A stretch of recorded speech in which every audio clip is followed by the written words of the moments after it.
Welcome back to another episode of MMA on the Moon. I am very happy to have Gene. Gene is a very dedicated MMA fan on TikTok. Definitely go check him out. We will put his channel down in the comments and also on the screen as well. So be sure to go follow, check out his page. Post every single minute it seems like, but all hit. All are really good points as well, not just stupid shit putting out there. But Gene, very glad to have you. Glad to be here. We are I guess like you and I followed each other on TikTok for I guess a little bit now, It's like a and couple months now. yeah. Kind of crazy how fast fucking time flies, but yeah, it was nice coming across your page and actually seeing someone who was like that active, because I just feel like a lot of these guys, including myself and our page, I just feel like we're not very as active as we should be and trying to engage with the community, and you're just out there every single day grinding it. So I gotta give you your your props for that, man. Yeah, I appreciate it. I know it's hard. It's like a second full time job, and it's what I want to do in life. It's what I've always wanted to do, and it's just I'm tired of just messing around. And also try to be not too like hot take ish. I would never really consider my guy a. I'm not a hot take guy. I like people like cage side convos and casuals corner. I'm not a big fan of MMA guru, even though people constantly call me that guy like every other day. So That's crazy. yeah, I mean, and also too, it's like I'm gonna say stuff sometimes, and it might be a hot take, and it's like I'm gonna be wrong, and people love to come back and be like, "Oh, well, yeah, you were wrong, haha." Casual. So You gotta love that about MMA community, that there's always someone who's right and you were just fucking dead wrong. the thing that gets me, and like I don't take any of it personally, and honestly, a lot of the time I think it's funny when I get trolled. But when like I make a predictions video and then like 2 days later somebody was like, "Yeah, you were wrong, idiot," and I'm just like, It's like "Okay, hindsight well, 2020, bud. I had a, I had good logical analysis, and I actually watched some fights back and had a good educated guess." But and then like my thing is like, I'm okay with it anyway, but just make a prediction before and then come back and troll me because I think that would be fun. Yeah. Don't just not make a prediction of it. Fucking you suck. So, but Yeah, because I mean, it's that's easy what to say that. Oh, I had that pig after there's no proof of you actually having that pig. It's like, what are we doing? yeah. Come on now.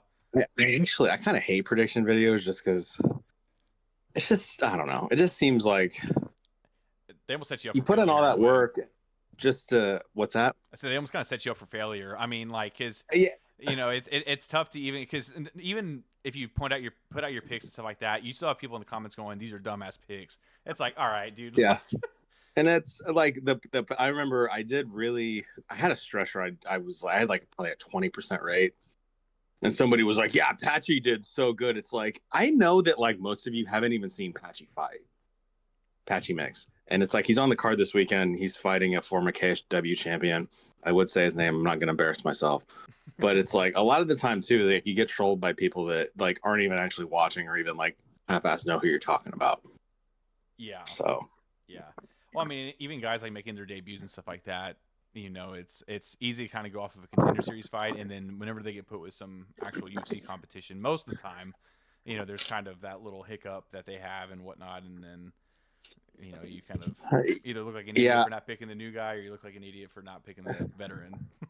I miss when the contender series was like actually good. Oh, Same for the amen to Ultimate that. Fighter. Amen to that. Well, so I guess speaking of like whenever the Ultimate Fighter was good, like how long have you been like a UFC fan? I have been a fan since 2008. I'm a bit of an old head. I would consider myself. My first card was the UFC 86, 87. Damn. Okay. Um, I was a big Rampage fan, Forrest Griffin fan. I swear that guy is like the definition of not super athletic, but if you just try really hard, you can achieve great things. I can't really say what particularly drew me in. It was just I thought it was cool to see guys fighting in a cage because I kind of tried to get into boxing for a while because I would play Fight Night Round 3 on the Xbox 360 and it was awesome. And then I would watch actual boxing and I was like, wait a minute, this isn't the same thing. But Yeah, man. Just 17 years, going on 17 years now, and it's been really fun. And lately, the sport's taken a bit of a downturn, and it's kind of funny because I feel like my passion is the highest it's ever been. So I guess in a way, it's almost kind of like chasing that high. You know what I mean? Of like, yeah, man, the sport and used to be so that's good. yeah, that's the thing is like, dude, I got trolled, not trolled, but like that Almabayev and Cop card. Um, it was a tweet that I replied to. Was like, "What's your biggest issue with the UFC these days?" And I just posted like this card happening, and people were literally in the comments like, "You're not excited for this Chepe Marichal fight?" And I'm like, "I am, but like, why can't it be on like the undercard of a pay per view? It's on the undercard of an Almabayev top fight night, which I think that was a great fight." But yeah, anyway, I keep talking about trolls, even though I actually don't really care all that much about it. But I don't know. It's just like okay, I guess my point is like people don't really understand. Like being a fan for 17 years to see the ups and downs. And it's just like ever since it wasn't like initially, but when Endeavor took over and now it's TKO, it's just kind of been a Yeah. gradual decline. And like during the COVID times, it's like, dude, we had Dustin Poirier fighting at the Apex and we had Max Holloway, and then it turns into like Gabriel Bonfim and Randy Brown are going to be the main event of a fight night, and it's like, okay, like wait a minute. Yeah, exactly. No, I mean and like that's just so crazy to me too because you think about kind of how exactly how that was like with Poirier and Hooker being headliners for a fight night, and then not even that much further down the road, yeah, Poirier being like, I'm only going to fight in pay-per-view main events for an X amount of money.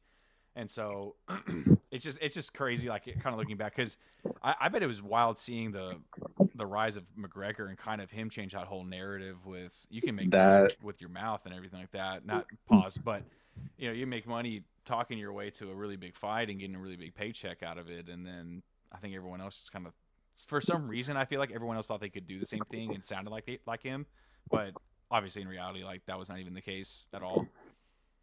dude, he is probably like I don't have a lot of heartbreaks in my MMA fandom because I try not to really get too attached to fighters because it always ends poorly.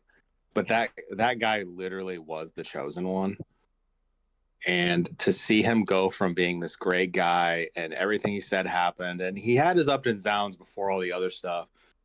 And like there's this interview with him and Ariel, and he's just talking about it. And like he could have said he was going to fight King Kong and win. Like I believed him. And then I remember I had this prediction about the Mayweather thing that like I was like, yeah, dude, I hate that this is happening. I don't think he'll ever fight again. And I was right in the sense that he was never really relevant again after that. I mean, he fought Khabib, and it was clear that like he didn't like train or like he was at the press conference drinking, and it was just he was winging it. He wasn't like prime McGregor, and I'm so sick of seeing that 2016 Eddie Alvarez fight edit. It's like I understand like he was such a great talker. I'm kind of all over the place here, but I don't know. I hate to his off the field stuff, and he just became such a joke. And Yeah. Well, I yeah, mean, I the way he handled like the Poirier loss, this the second one, was obviously just kind of like a dude, like what are we doing? Like I understand so losing. I give him a little bit of a pass for that, just because in hindsight, it's 4 years later. I really think in that moment he knew that it was over, Yeah, for and he I just get was that. so fucking mad that he was just saying whatever. Yeah, Need to cut that's down on the understandable. cussing. My bad on that. No, you're fine, dude. You're fine. Um, I get that though, 100%. I mean, because especially with that build up, I mean, and with him, I mean, honestly, I didn't think he looked that bad. I mean, opening up, I know it wasn't that long of a fight, but I didn't think he looked that bad for the beginning of so it, and I'm sure he was pretty disappointed. Like it went that way, obviously. so it was weird because like obviously that first fight he was like super nice and like was just like, yeah, man, we're here to fight. Like Dustin's got a good hot sauce, and like it was actually kind of refreshing to see. And then like he looked that the second fight, he looked amazing in the first round. Like he was tagging up DP, but DP was like had been in wars and was like, had tested himself, and like the confidence was there. And then it was just so crazy in that second round. Like he looked super great, and then just like a couple leg kicks, and then he got hit with some hooks, and then it was just over. it's like I still feel like at that point he was still a good fighter, but then it's like he loses the passion because of the money and all that other stuff, um and then like he comes out in that third fight and he's just the giant dickhead, and I don't know, I just think like he could just after that Floyd thing, man, he just had to like he just didn't have the fire anymore, and he had to like manufacture stuff in his head. I'm assuming a lot of things, but No, I mean that makes sense though, because like it was almost like a safety net. Like he didn't need to go chase that bag. You know, he already had gotten it from the double champ, from the Mayweather fight, from even from the Habib fight. You know, like that was all. He's already set. You know, and then proper 12 doing what it was doing at that time. You know, I 100% agree with that. That I think that he just lost that fire to go chase that money because he already had it, and it yeah. wasn't a big deal if he was going to win or not. He already made everything that he wanted. Also, that Cerrone fight, it was honestly one of the best performances I've ever seen. And like I used to be a big Donald Cerrone fan, but that dude, if you need somebody to shit the bed, that he's your guy. Like, Yeah. It's pretty unfortunate. Cowboy was one of those guys who just couldn't perform in those big moments because even the Pettis fight, the first one, you know, they had this. The second one, he got fucking robbed. I will die on that hill. yeah, God, it's been so long since I've seen those. Yeah, but Um, that was a really good card though. The Gaethje Ferguson. yeah, Gaethje and Ferguson. God, dude, I hate watching that fight. I'm not even like I was never a Tony guy. I like Tony. I didn't never dislike Tony, but like watching that back, like now, even in the moment, like, oh God, It's tough. It's tough. yeah. And then he's like, I didn't like the boxing thing, and I understand he won, but like he didn't fight a real fighter. Like, don't Yeah. encourage him. Like that guy's so out there that Yeah, yeah, that's Tony. one of those things. It's like, dude, you got to win. Let's call it for everything. Like, I guess if Like, all anything, right, like Tony. go grapple or something. You know what I mean? Like, you can go do that. I don't see a problem with you know a lot of retired guys going to go grapple and whatnot. Yeah, But don't literally if you have learned anything from MMA or just combat sports, don't do what Vanderlei Silva just did. oh my god, that was so bad, dude. That was He, so bad. yeah, That GIF honestly is top tier though. I'm not gonna lie. The one where like, have you seen that one where his corner's like dragging him like back to his corner? Dude. oh yeah, I saw it the other day, and I was like, Uh, holy yeah. uh, I was actually somebody was giving me shit in my comments about you don't like Sean Silva, but you like Wanderlei Silva or Vanderlei. God, I'm Wanderlei.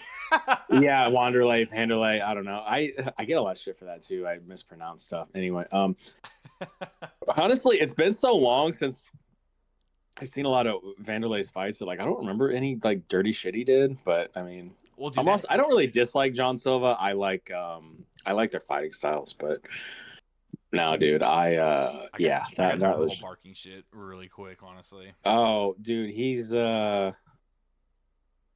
think he could be a star. He's just gotta dial it back like a couple percent, and he'll be good. Yeah, yeah, I can agree with that.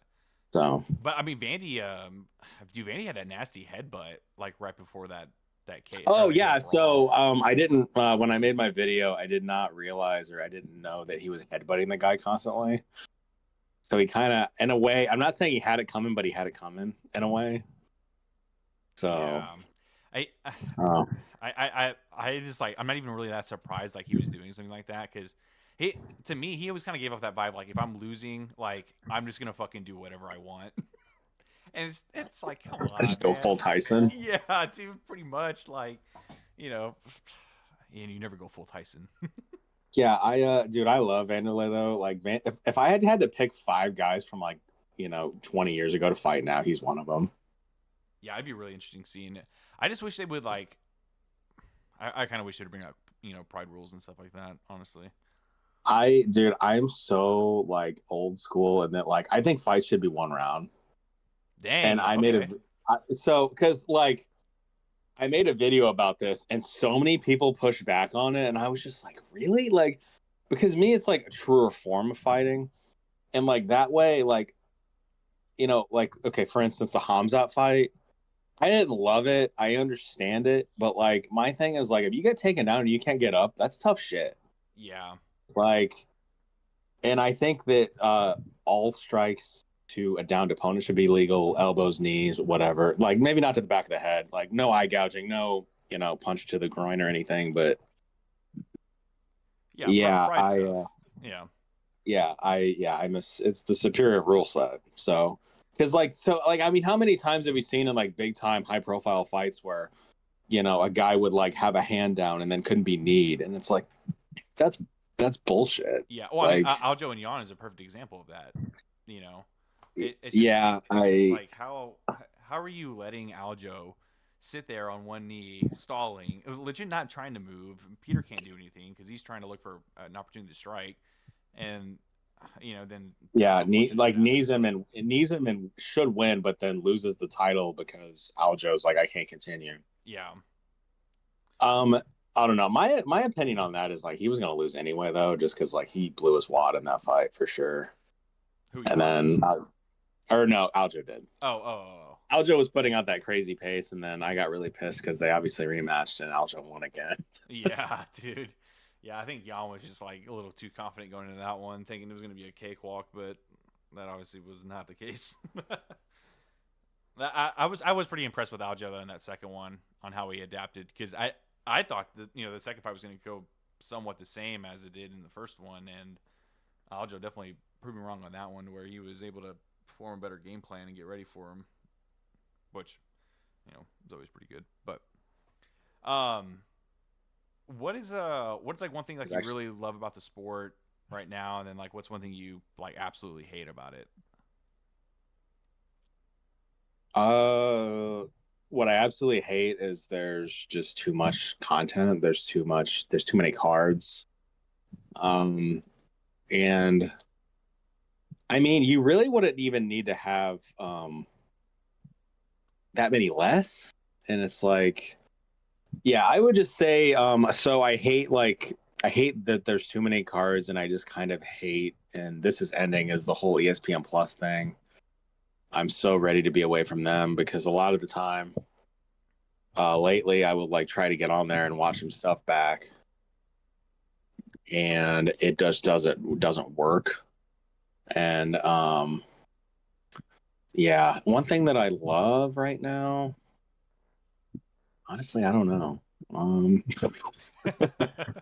uh, I feel you on that ESPN Plus shit though. I mean, it is ridiculous on their services. I hate how we're not able to watch walkouts. Like, bro, like why is that a thing? I'm not able to watch oh, corners half the time. Like, I want to watch okay. cornermen. You know what I mean? Like, Yes, I totally. So I've noticed lately too, because I've literally just tried to use Fight Pass and lately, and they've screwed that up.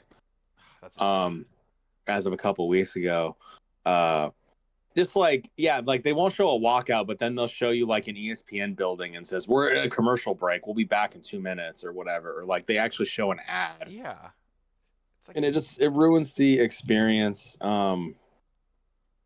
God, I really hope this Paramount thing is good me because too, dude. I'm really tired of stealing pay-per-views because it was Well, so easy to do 17 years ago, and it's not easy to do now. and I guess like to that point too, I'm glad they're kind of abandoning the pay per view model. But I didn't like how he was all like, "Oh, there's still a couple you're gonna have to pay for." It's like, all right, Dana, like, please make up your mind, dude. Like Um, this whole shit's gonna like, come on. I wondered about that because the Mark Shapiro said like the opposite. I just think that's Dana being Dana. Hopefully, okay. My thing is like if you want to okay, if you want to charge me for a couple pay-per-views, the fucking shit better say $13 a month. But we both know that that's not gonna happen. Yeah. And I don't know. I don't think once you abandon pay-per-view, you can't go back. I mean, the toothpaste is you can't put it back in the tube as they say. So Well, because I mean, what? Go ahead. no. So, you finish your thought real quick. It's like when WWE abandoned pay-per-view like 11 years I was ago. just Like about to say that. you can't like, and everybody. I remember there was some like pushback on like it's WWE Network. I want to buy that, and it's like, dude, you get everything for $10 a month, and the archive is Yeah. crazy. Yeah. And Oh, now like now they all complain about them not having it. And it's Yeah, like, dude, like I even back then I would have killed to have something like that for like UFC, because ESPN I can't even go back and watch like the old fights anymore. Like that doesn't make any dude. sense to me. Like I paid for those. Yeah, my thing, they scrubbed like the first one was 236, and then they scrubbed up to like I think the last time I checked, John's last fight was the most recent pay per view you could watch, That's which is insane. actually so crazy to me. But yeah, so back to the WWE thing for a second. And it's like so it's like $30. So the pay per views or the PLEs are under the $30 a month ESPN thing, and then it's like you have to have Netflix, and then you have to have I think something else. So now it's like wrestling fans went from paying $10 a month to like 60, 70, even 80. And I don't know. I just like this UFC Paramount deal just sounds like so far too good to be true. Like, oh yeah, like obviously Paramount with no ads is like I think 13 a month, and that's probably going to go up between the UFC deal and I think Paramount put like a couple billion into South Park, which I like Yeah. South Park, fine.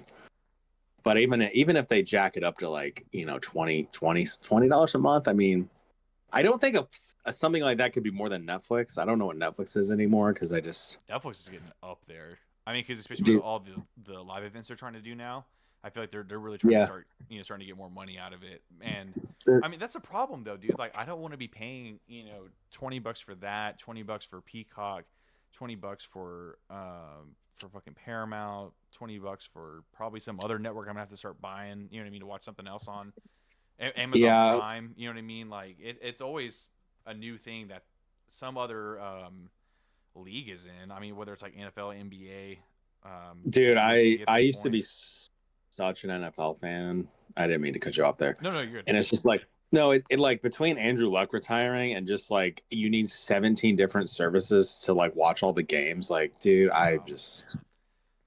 I don't care anymore. And like football was like my like real first love too. So No, I feel you on that. I mean, even NBA. I grew up watching the Spurs here in San Antonio and stuff like that, and thankfully, I living here, it's easy to see them even on TV and stuff like that. But yeah, even trying to watch them sometimes at certain other games, I can't watch them because I don't have like NBA Network, or I don't have a certain channel, or I don't have a certain network. It's just like, dude, that is such bullshit that we have to go through such hoops in order to watch something that we want to watch to enjoy on our free time. And we're already yeah, paying so much for it. Like, it's ridiculous. I really hope at some point it yeah. stops, but I doubt it. To further your point, it's like I want to watch the Cardinals, and I live within the blackout area, so it's like I can't even get MLB Network. I'm a willing paying like subscriber, and they're like, "Nah, dude, you got to watch them the next day. Like you can't That's watch them live." insane.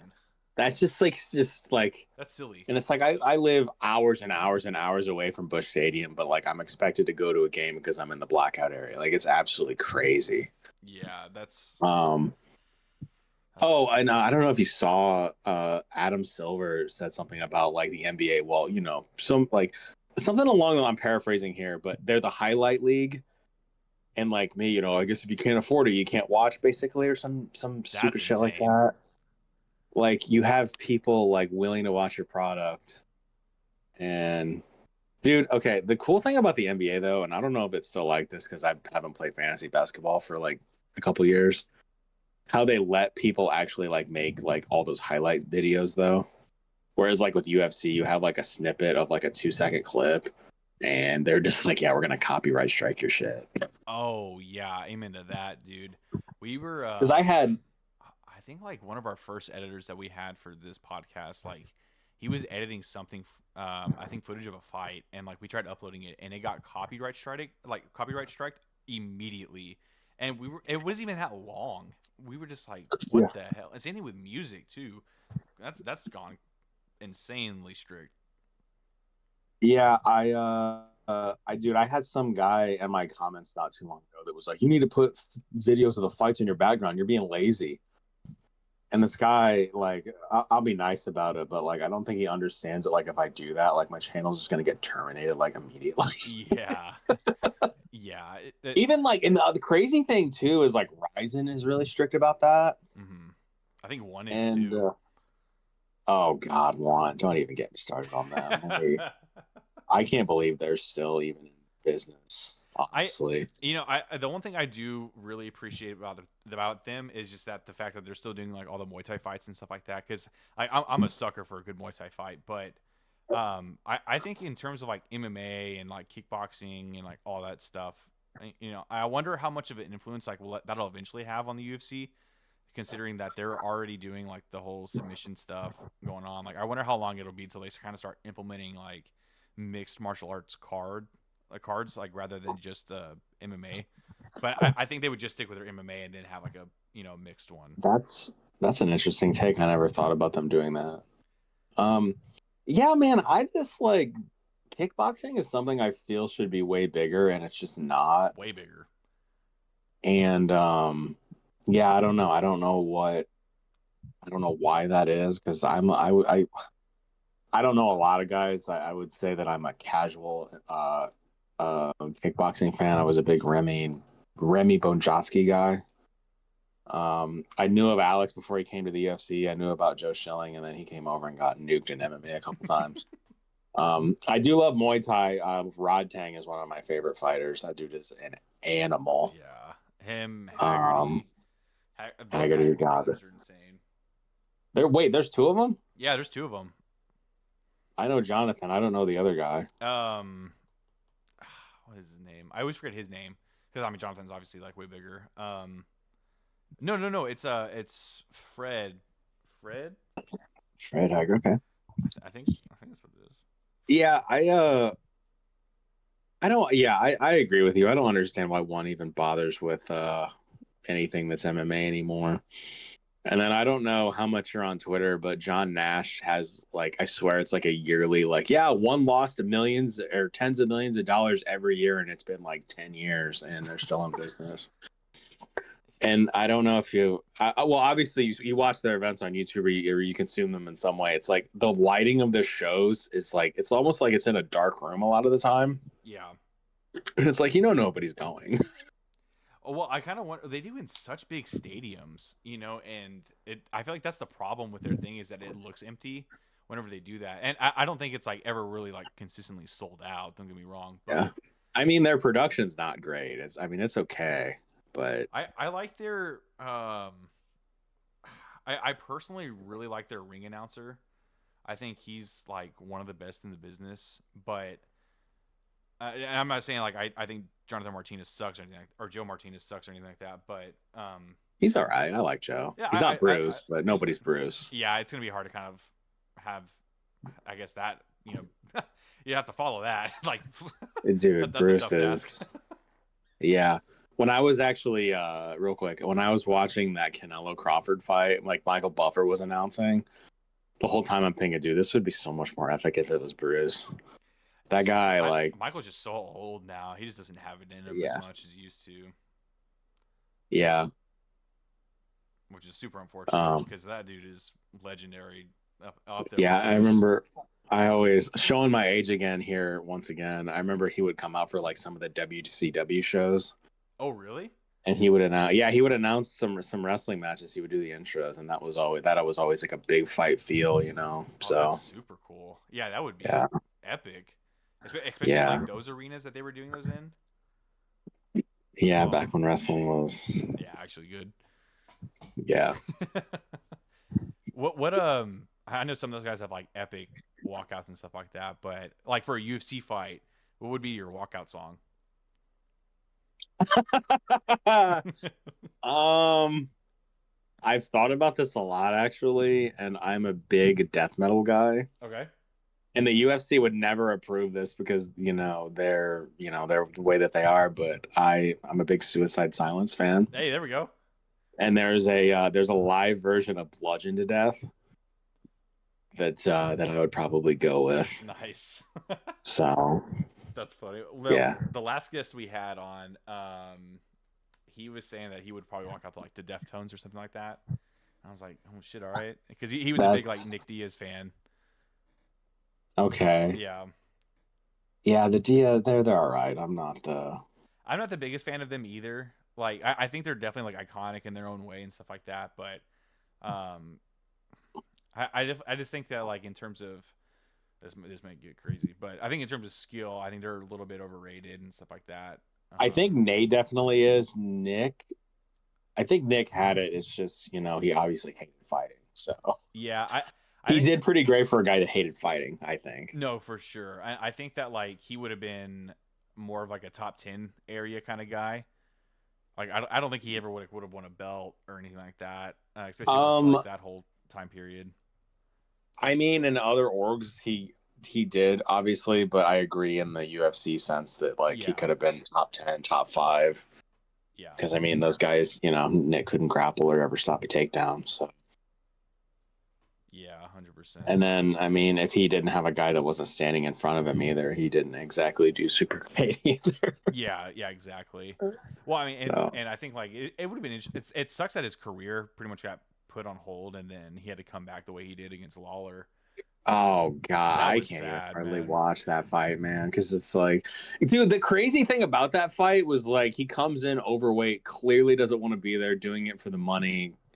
Because I mean, he's got stuff going on outside of fighting or his personal life. I'm not gonna get into that, but like a month later, he was doing like a triathlon and was just absolutely shredded. Yeah, yeah. I was like, all right, dude. Like that kind of sucks. Like And I it's just, dude, when Robbie was like, "Are you good in life?" and I'm just like, man, like I can't even watch that fight. yeah. Honestly, like it just makes me sad. No, for sure. I mean, because again, it kind of just reminds like, especially the older fans, like what could have been. Yeah, yeah. I mean, I think Nick's career turned out about as good as it possibly could have. And it's like, I know he wasn't, the suspension that people like, he was suspended 5 years. I mean, it wasn't 5 years. It was like a year or two. And then like after that, he just like was done. Like he wasn't like, he fought Silva. He was basically done. I mean, Yeah, I understand why he's such a compelling figure in combat sports history. He's just, I don't know. He's just, yeah. I get the fandom, but at the same time, for me, he was a dick to George St. Pierre, so I'm not the biggest fan. So, how was the I mean, okay, so what'd you think of this last card, Alberg and Reyes card? I honestly was thinking it was gonna be better than what it was, and unfortunately, I was very wrong. It was quite um, boring in my opinion. so to be honest with you, I only watched the main because I kind of wanted a little bit of a night off. That's fair.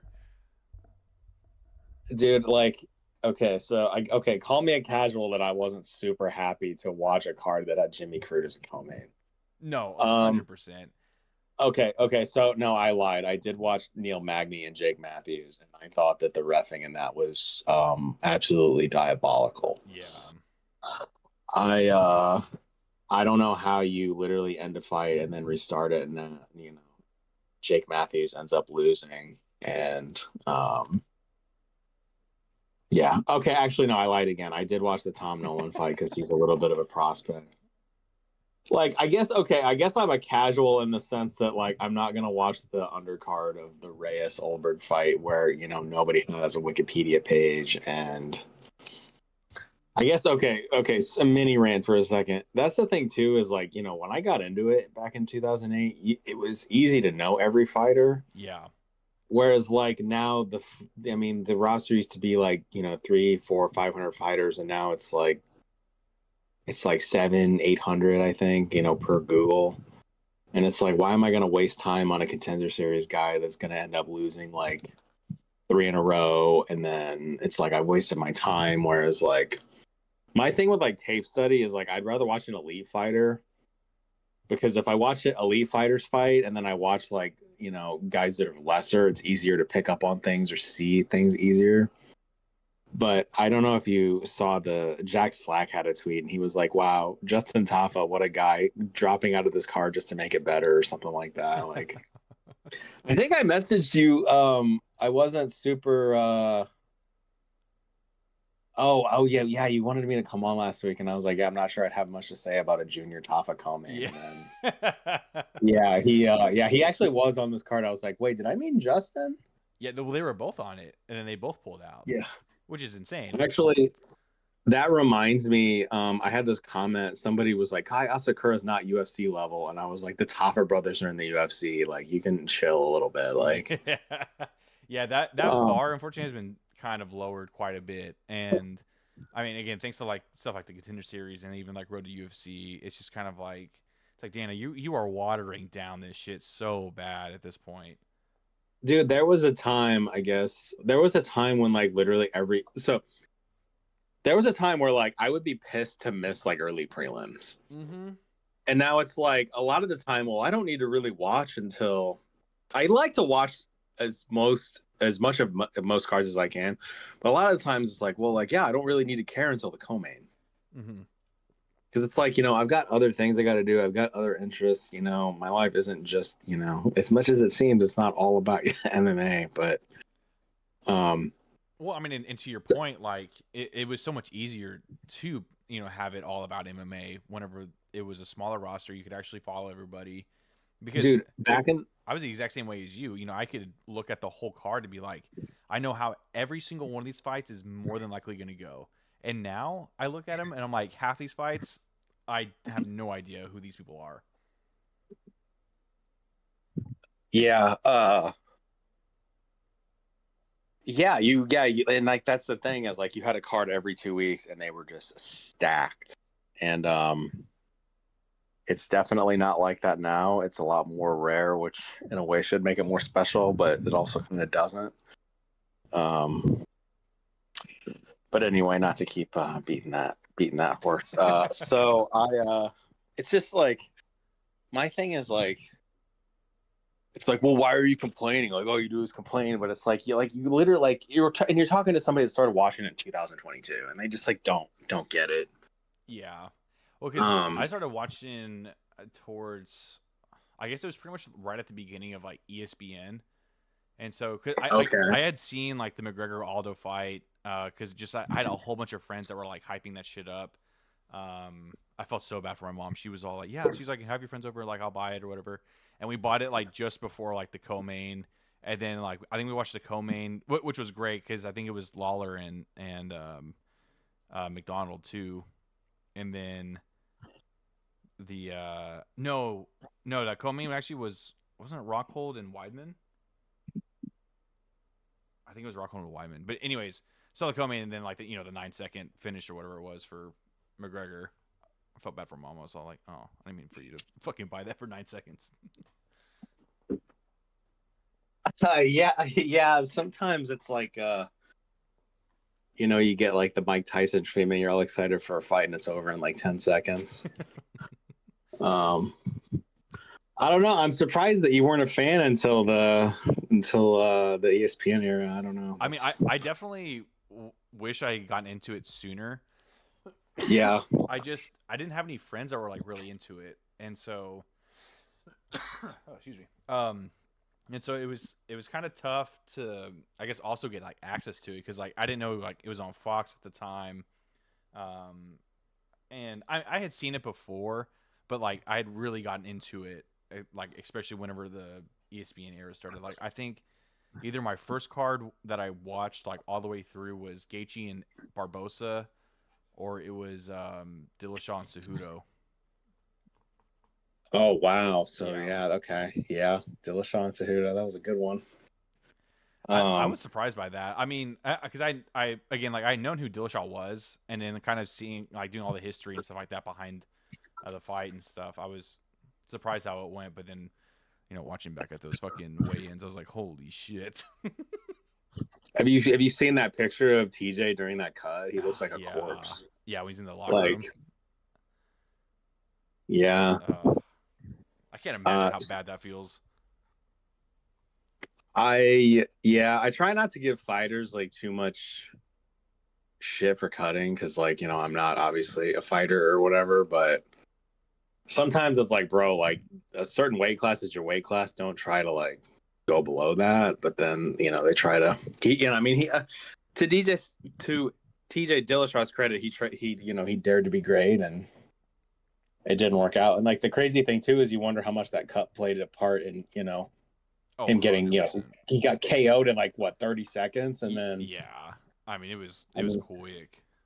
I mean, I was that like the I think the only other time he was KO'd in his whole career was against John Dodson, and that was the finale of The Ultimate Fighter. So, Yeah. and then obviously The he lost Dom. to Aljo, but his shoulder was totally screwed. Like the I, fact he didn't pull out was like a Chad move because like he should have. yeah, no, I was pretty disappointed that he didn't pull out because again, like it shit like that just holds up the division so bad, and I get you want to give someone like that a title shot, but at the same time, it's just like, come on, man, like it holds up so much shit.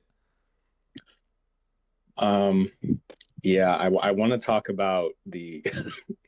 You say that, and I think the UFC lightweight division, but Oh, don't even get me fucking started on that dude, shit right now. how has nobody looked? Oh Okay, my but we god. can maybe get to that later if you want to. But Yeah, circle. that's just insane to me on how fucking static that or how yeah, I guess like static is the word, right? I so Fucking a. Oh we need to get back to Olberg and Reyes in a second, but I swear my conspiracy theory is they're literally just waiting for Jack and Islam to fight. At least right now. Because if Islam wins, probably, maybe. I don't know who's gonna win. that's a tough fight.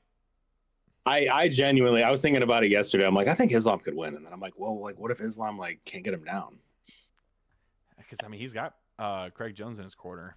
You know, JDM does, and that guy's had enough experience enough with I think the Dagestani wrestling to where he's slowly starting to figure it out more and more. I think like it's not even a question of like if he's gonna figure it out. It's like when. I would agree. And my thing is just like Bilal couldn't do shit, and then he's like, oh, the game plan changed or whatever. It's like, no, dude, like you couldn't get him down, and then you like tried to strike, and it didn't work. And I mean, he lost. I mean, what Bilal lost like what 4 rounds, probably maybe more. Yeah. Um. Anyway, so yeah, Olberg and Reyes, that was like the least surprising outcome. I I would. just I was very nervous for Reyes whenever the media photos came out, and he was very chubby. I mentioned that. I try not to dog fighters too much, like I said, but yeah, when I saw that, I was just like, man, Because that was the because worst he's Olberg's gonna. looked. Yeah, I mean, just kind of gotta wonder. I mean, he's older. Maybe that has something to because like I thought about that on Fight Night. He didn't. He looked normal. Yeah. I mean, um, but yeah, I didn't think. I think Reyes is kind of. I don't think Reyes can be like a top five guy, but like everybody before that, he probably beats. Um,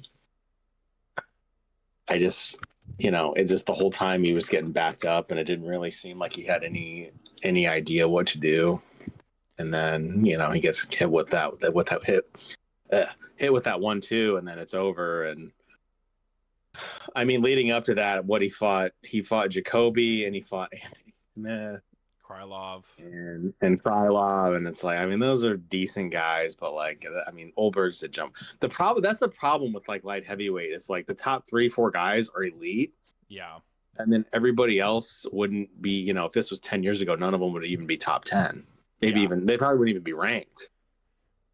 Yeah, Um, 100%. I mean, because I especially like feel like Krylov. You know, I'm surprised Krylov is still up where he is, considering on where he's kind of been the past couple of years. I Because mean, if you want to know the state of the light heavyweight division, Alonzo Menafield is ranked. yeah, exactly. And don't even get me started on fucking heavyweight. Oh my god, dude! Dude, People it's terrible. Oh, like people do Dana, what are not we doing? understand. Please fix it. We Let the had it kids. so good 20 years ago. Yeah, I've Yeah. been really heavy on the light heavyweights juice again train. Yeah, dude. And the thing is, it's like you look at Ryzen, you look at PFL, and you look at other, or even one, and there's just no one. Yeah, There's Francis, obviously. There's Rugrug, and like that's it. There's just, I mean, heavyweight's so bad. We've got Vadim Nemkov fighting at heavyweight. So, it's really weird to see. I mean, I um, don't know like where it went wrong. You know. I just think a lot of those guys are probably playing football. I mean, I don't know. Yeah. I mean, when we live in the age where Cyril Gahn is one of the better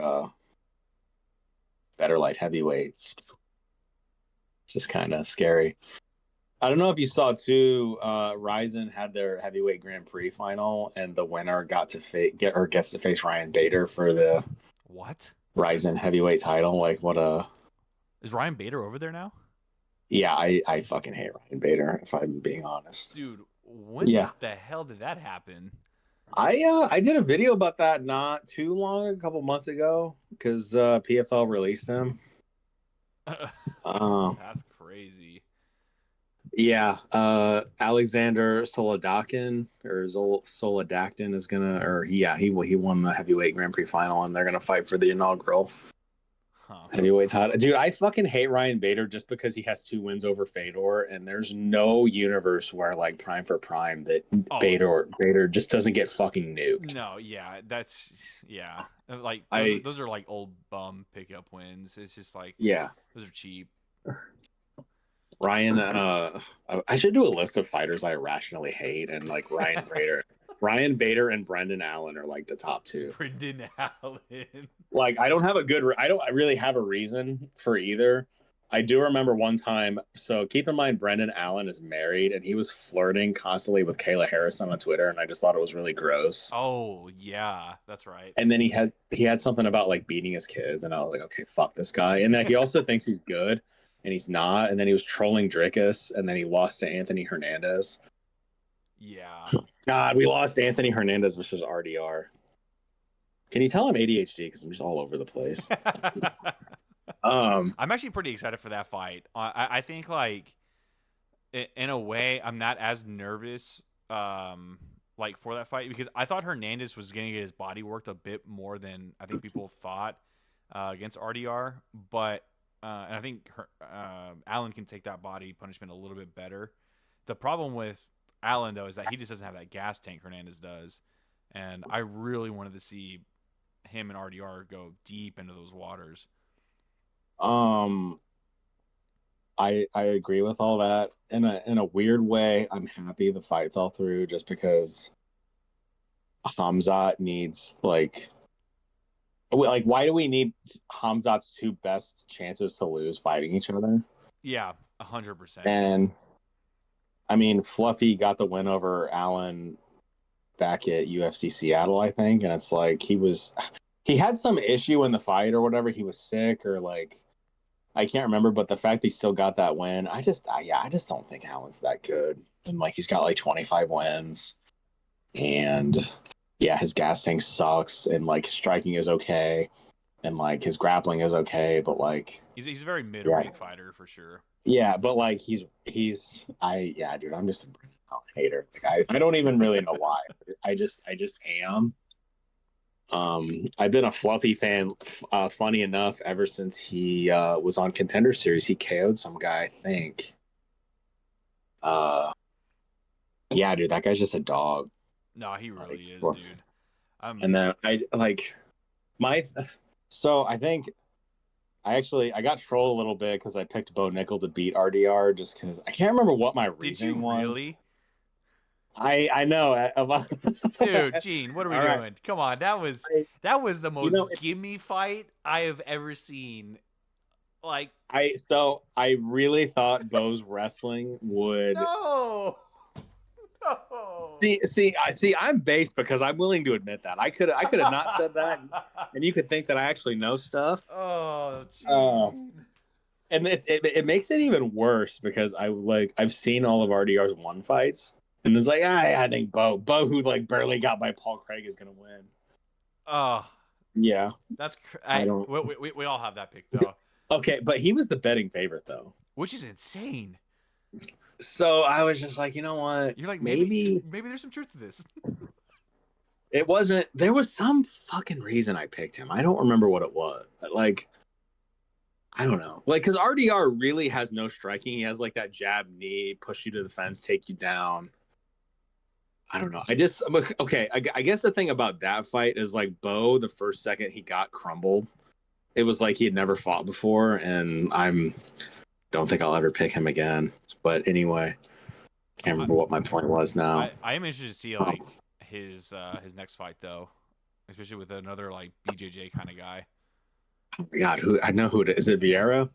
I think so. Yeah, that should be a good one. Anyway, back to Brendan Allen though. Yeah, I'm not going to be a fan of a guy that gets knocked out by Chris Curtis. So Dude, that was so frustrating, honestly.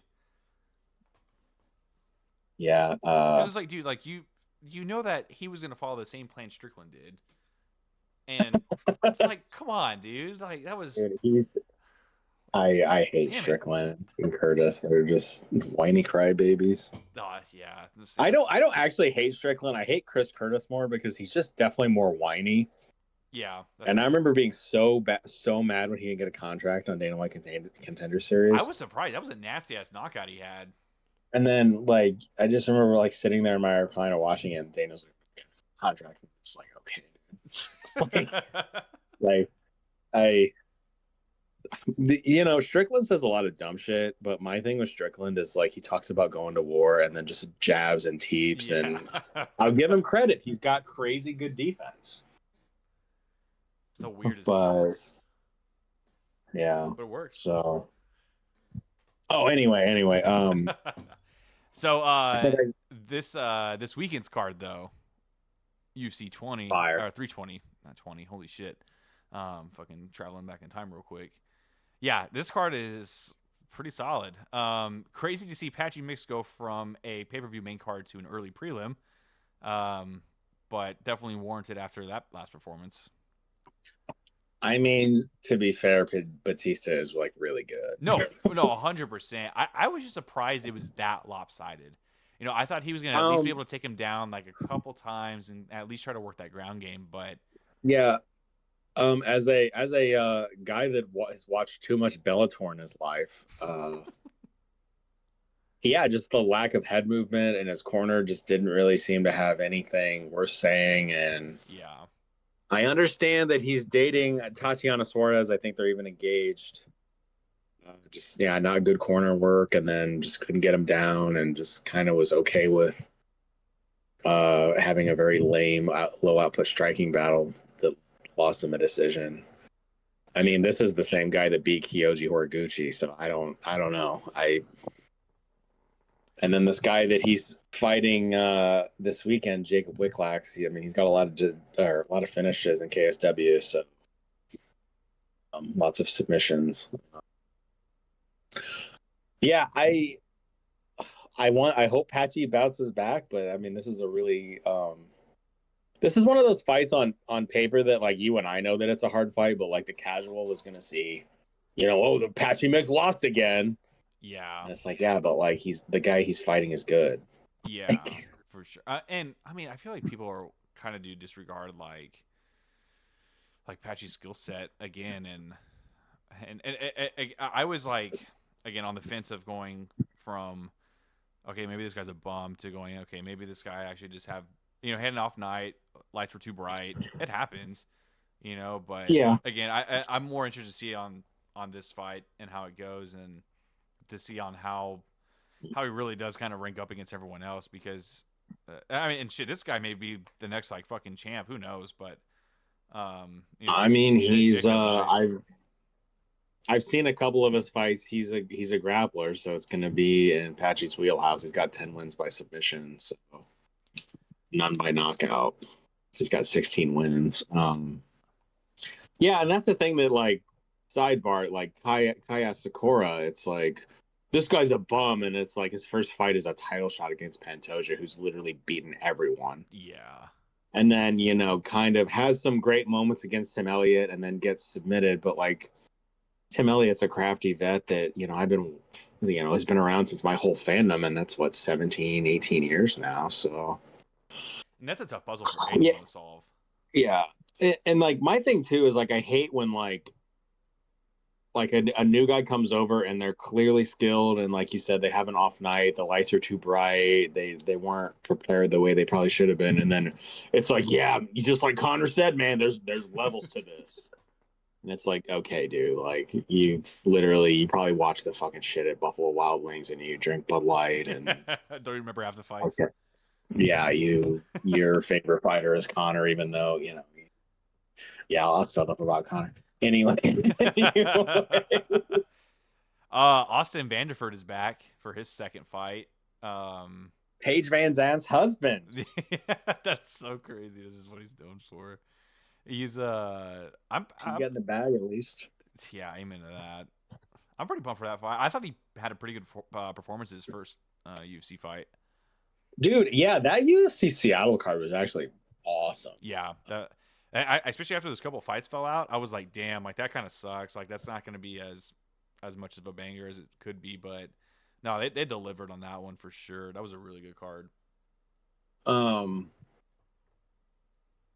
yeah, I like Vanderford here. I because he also got that finish on like a couple days notice or a week's notice. I know it was a catch weight, I think. Yeah, I think it was like Um, 175 or something like that. yeah. God, I know this guy's name, but I can't pronounce it. The guy he's fighting. I would Don't rather even try. I have way more faith in Vanderford than a guy that lost to Court McGee. Mm-hmm. So nothing against Court McGee, but Yeah. talking about a guy that's been around for a minute. Well, I mean, I'm sure Vanderford's coming off that confidence too. Again, like you said, like coming off of a win off of a couple days' notice, and then being able to look the way he did. Like I'm sure with a full camp behind him now, he's gonna be like, this is gonna be even smoother, hopefully. I think I would go Vanderford here. Macy Chassion and Yana Santos. I kind of hate Chassion, dude. She's such a hit or miss. Um, I mean, yes and no, I guess. Like, I don't know. I do like Macy though, so I like her in this fight. I think she wins this one, but she's I don't she know. lost to Vieira last time, right? She lost to correct. Yeah, Vera. Yeah, I'm not the biggest Santos fan. I think she fought. God, I don't have. I'm not by the computer. I think she fought Tate last time, right? But she has a lot of losses. Yeah, she lost 3 in a row before her last 2 wins in a row. But yeah, Um, the last one was which means the tape by a decision. yeah, I'm gonna go with Macy here just because my buddy Kairos likes her so much. So Fair. not gonna lie, I don't really watch a lot of women's fighting other than like It's the top yeah, exactly. Like top echelon. And it's then definitely before everybody's like, "Hey, man, you're sexist," it's like, no, they're just bad. Like it's I don't like to watch bad MMA. yeah. So Yeah, I admit to that. Chris Gutierrez find Farid Basharat. Didn't Chris Basharat get Fareed Basharat. didn't he get knocked out last? No, I was thinking of somebody else. Basharat or Basharat. I thought Basharat got knocked out by fucking Ricky Simone. But it was dude, somebody Ricky else. Simone. I don't know about that guy. Um, he's good. He's just lost to Uriah Faber. Man, I don't know who I've got here because Fareed's been hot lately. He's got 4 wins in a row. He's got 13 wins in a row. Well, I didn't UFC realize. wins. Oh, yeah, fair enough. I didn't. Um, I didn't realize he was undefeated. yeah. That's a I step up like in comp, though. Gutierrez's game. I'm not gonna lie to you. I'm not super familiar with Basharat. I think I'm gonna go with Gutierrez here. Yeah, I'm kind of leaning. I'm leaning towards that. I just wonder if that age is going to start catching up to Gutierrez here pretty soon. Yeah, he's got to be mid 30s now. Yeah, 34. Yeah, that should be an interesting one. I guess kind of even see like where Basharat is at in terms of like skill level because that's a good step up for him. I think compared to getting some ranked guy who's gonna or not gonna but who could just beat the brakes off of him and then kind of ruin that whole hype. I mean, yeah, I agree with that. Gutierrez is definitely a really good litmus test. I mentioned Bazian and Andre Muniz. Andre Muniz is fighting. Somebody's getting knocked out. What? Shabazian. Yeah, dude. Shabazian. Do you remember when he was like the hottest prospect in town, and then All because he trained with Ronda. oh, dude, Ronda probably my most hated fighter of all time. She's making a comeback, don't Um, you know? oh God, I I called her like a terrible fighter in my video, and somebody was like, "How was she bad? She was a champion," and I'm just like, she fought Beth Correa, dude. Like you can chill. Um, Andre Muniz. I probably got Shabazian back in this one. So what's that? I probably got Shabazian in this one. I think he's just kind of Oh finding yeah, that dude. groove The again. fact that Muniz is gonna stand straight in front of him and like not move his head. I would probably say Shabazian by like knockout TKO Yeah. because Muniz, I'm actually on the computer. He has lost 3 out of 4. Three of the obviously the 3 losses are by finish, and then he got TKO by Paul Craig. That's actually So insane. that's pretty foul. Um, yeah, Ikram Aliskerov. I haven't heard that name in a while. Yeah.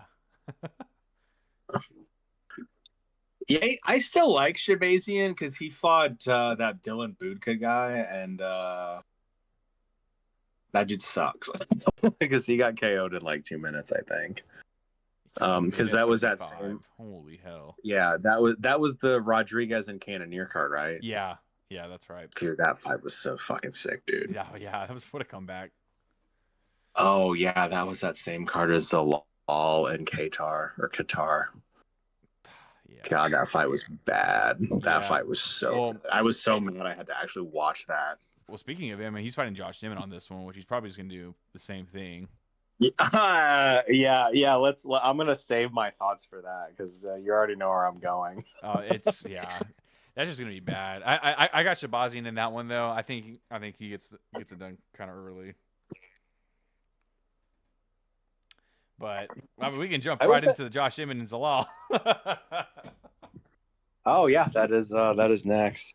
Um, yeah, I think that Zalal is gonna circle for 15 minutes, and that Emmett is gonna chase him with the overhand right and not do anything to set it up like every other fight. And I think I've got Zalal by some kind of awful, I wish I didn't watch it decision.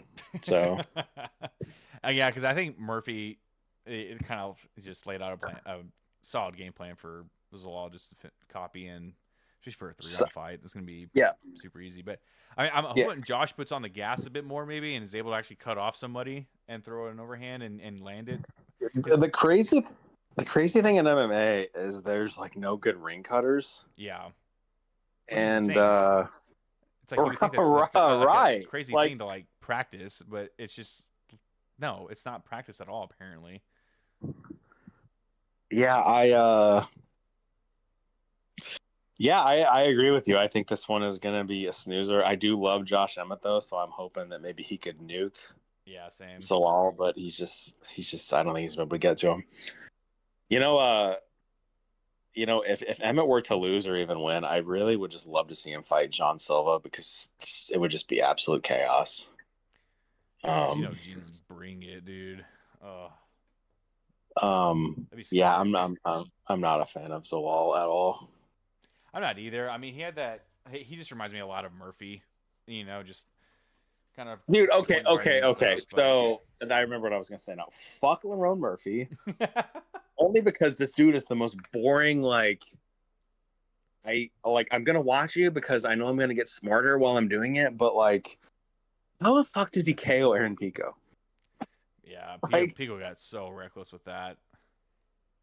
and like I've been a big Pico guy. I remember I was watching like that card that was his first fight. It was like one of the Bellator New York City cards or whatever, and he gets freaking knocked out in his first fight. But like he just has no he's just an amazing wrestler, and like he was a Golden Glove champ as a kid, and he's just like, yeah, I'm just gonna strike with this guy. And Yeah, it's just like, dude, maybe you should wrestle. Like maybe you've been KO dead like 4 or 5 times in your career now. Like, Yeah, Yeah, I didn't think he did too bad in that debut. he was doing great. Yeah, I That just it was just a matter of like him just getting caught with some shit, unfortunately, and that's the thing is yeah. Lunar is that is the Aaron Pico experience. Yeah, See, yeah, fair he's enough. doing great, and then you blink and he's on the floor half dead, and you're like, how did we get here? Because I mean, Yeah. he's been brutally KO'd. Like I think this is third time that's happened. There was Henry Corrales, there was Zach Freeman. I gotta look it up now because I'm curious. It's three or four that he's been knocked out cold like that. Yeah, okay, no, Zach Freeman was a sub. Adam Borish, God, that was bad. Also, that was his first loss in 5 years, which Jesus crap. Well, I mean, I know he lost to Kennedy, but that was an injury. Um, yeah. Anyway, did we skip over? That's not is Zalal the opener? No, I thought it's Abus Magomedov and Joe Pyfer, but I think Abus kind of gets nuked, honestly. I would agree with that. Also, a fighter I don't like Joe Pyfer because he is Dude, a whiny crybaby. he got so full of himself before that Hermanson fight, and then got happily humbled. I was, I liked Joe up until that fight because of how fully he ended up kind of becoming of himself. But like, it for you to lose like kind of like you know how to check a leg kick? Like, come on, bro. Like we're in 2024, whatever fucking year it was. Like, dude. Dude, okay. To piggyback off of that, did you see that he was like, I beat Kelvin Gastelum. Why am I not ranked? Yes, dude. Oh my god. Like, bro, Like, you okay, beat Kevin Gastelum in 2025. You think that's a big fucking whoop? Like, you're insane, bro. You're insane. dude, I fucking hate Kelvin only because he should have been so much more. Yeah, Um, talk about a what could have been for sure. dude, I had a fucking iron chin, great cardio for being a slob. Great Not boxing. actually a slob, but I'm just mad because God, Kelvin literally should have been a champion. Yeah. Yeah, did you I remember I saw a video. This was like last summer because I was playing Elden Ring like all the time. There was a shout out Elden Ring. Joe Pyfer was like, "Yeah, dude, I didn't train for a month because of something somebody said." What? And I was like, okay. And then I literally all I commented was soft, and I had like 5 people trolling me, like, "Oh, you look pretty soft yourself." And I'm just Oh like, my I'm like, god. okay, like I'm still training every day. It might not look like it, but people are, you know, You can gonna hop do. off It's Joe's just dick. like he's just like the gym bro. Like he's just a sensitive gym bro, and like Yeah. okay. The other thing I don't like about Joe Pyfer is that he's a Dana White guy, and I don't like Dana White for reasons. So That's fair. Like, they always tend to not push the right people. yeah. Yeah. Like, do you remember when they tried to make Cynthia Cavillo a thing for a while? You might not Oh remember yeah. that. No, I do. She was a garbage can and then kept like popping for weed and then retired on like a bunch of losses in a row. Yeah. Oh. But Prohaska and Roundtree Jr. should be a fucking banger. That's gonna burn down that arena. Yeah, I am like so torn on this because if Jiri walks forward and just does Jiri shit, like I feel like Khalil's gonna KO him. But like Khalil doesn't do great with pressure. Um, man, I want to pick Jiri, but I don't know. I'm very torn on this. What do you think? I'm really leaning towards Prohaska only because of the reach. And I know like Prohaska does like to get in there. I was kind of rewatching the Yuri and Hill fight, and Yuri had no problem getting in there with Hill. Um, I do think he has a speed advantage over Khalil as well, and kind of like to your point, I do think the pressure is going to kind of hurt Khalil as well, because he again just has not done very well with that. And he did okay with Jamal, but Jamal was too afraid to get hit, and Yuri isn't. Yuri's willing to go in there and take whatever he needs to get a win. And I think that's what's also going to get him in this win is that he's not going to be afraid to put himself in the fire. Yeah, I'm thinking that same thing, but I'm also like, what if he just counters the shit out of Oh him? no, for sure. Like I mean, Khalil's got nukes. It could for sure put Yuri down, and who knows what happens if I mean if he gets dropped, because I'd imagine Khalil's not gonna chase him to the ground. No, I just and like my thing about like you mentioned the hill fight, they both fought him. It's like you can like kind of rush in against Hill because Hill doesn't really have the power, and it's like the last two times Yuri fought a dude with big power, it was Pereira, and he got KO'd twice. Yeah, And Khalil has big power. I guess, yeah. I I mean that's the guess only thing that I. makes me nervous. It's just because I know the skill set. I think Yuri is more skilled He's definitely a and better more fighter. creative. Yeah, yeah. I think his creativity just helps him so much. And it's so much fun to fucking watch. Oh my god.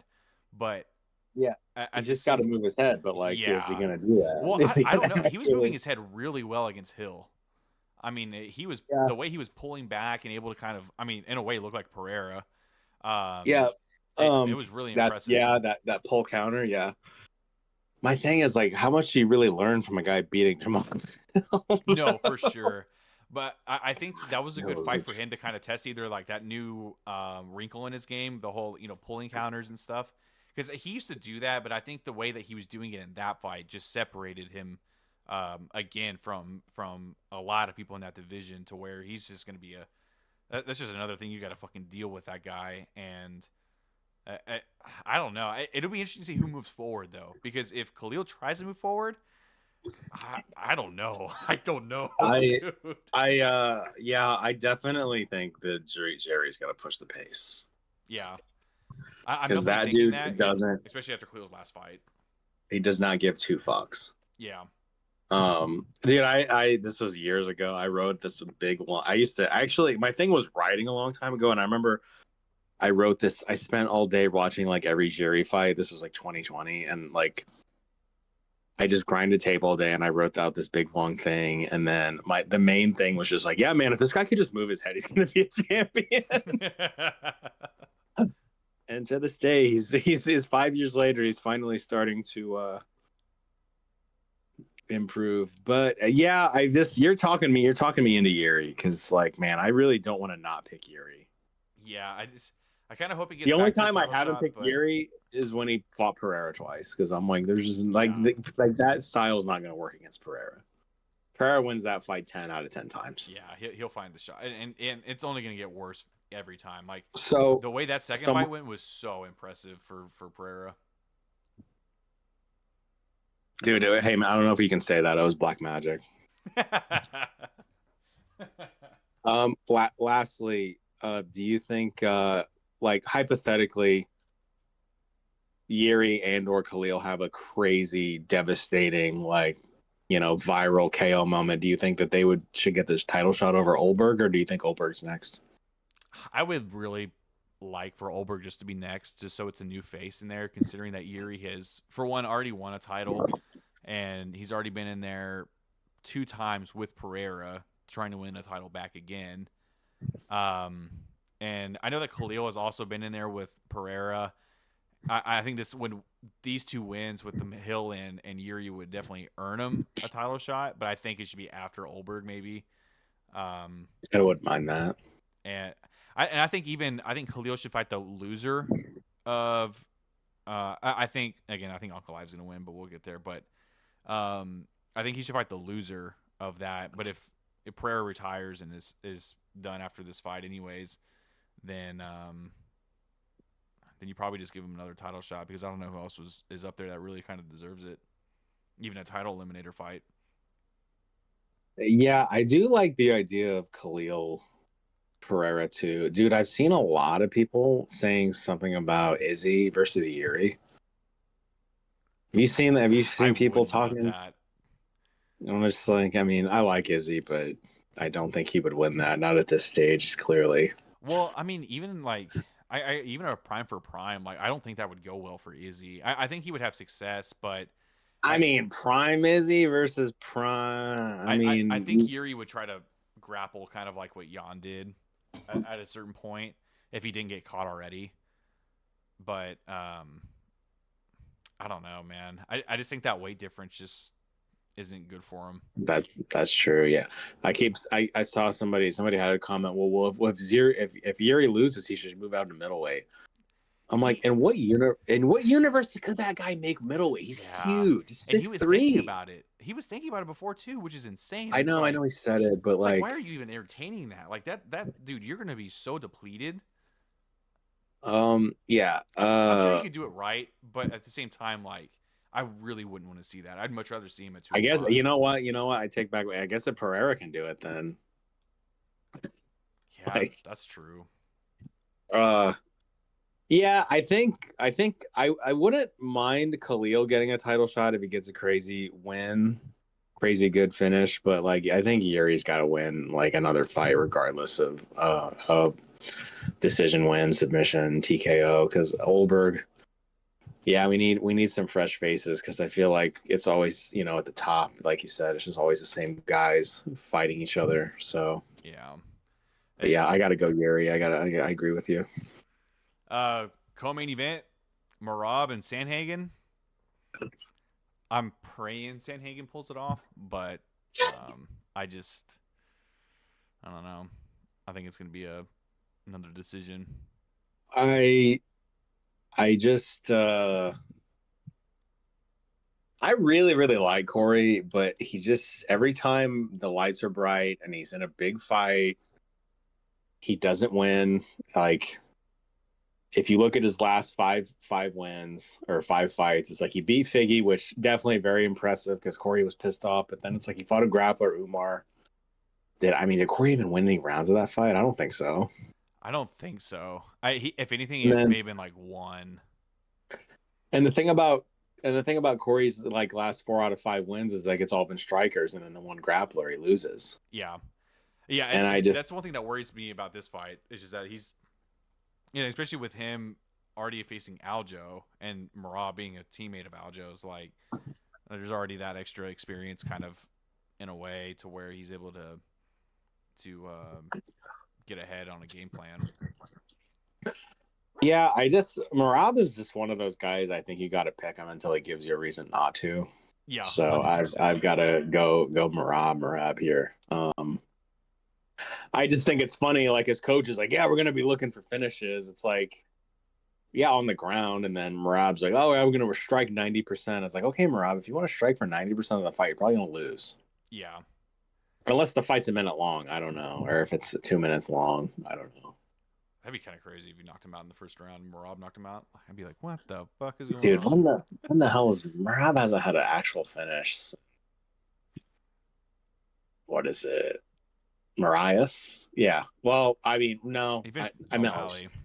I meant like by punches, but yeah, Oh, yeah, yeah, yeah, yeah. yeah. God, Marias. This time to just get sad for no reason. He had I that remember shit watching him too. and remember watching him in World Series of fighting. I'm like, that's a future UFC champion, and then He had it, man. He had all the tools for sure. and then he fought Henry, and he looked amazing in that first round, and Henry looked. Henry's just a dog. Yeah, Henry's a dog, and he looked like he had no idea what to do, and then he ends up finishing him.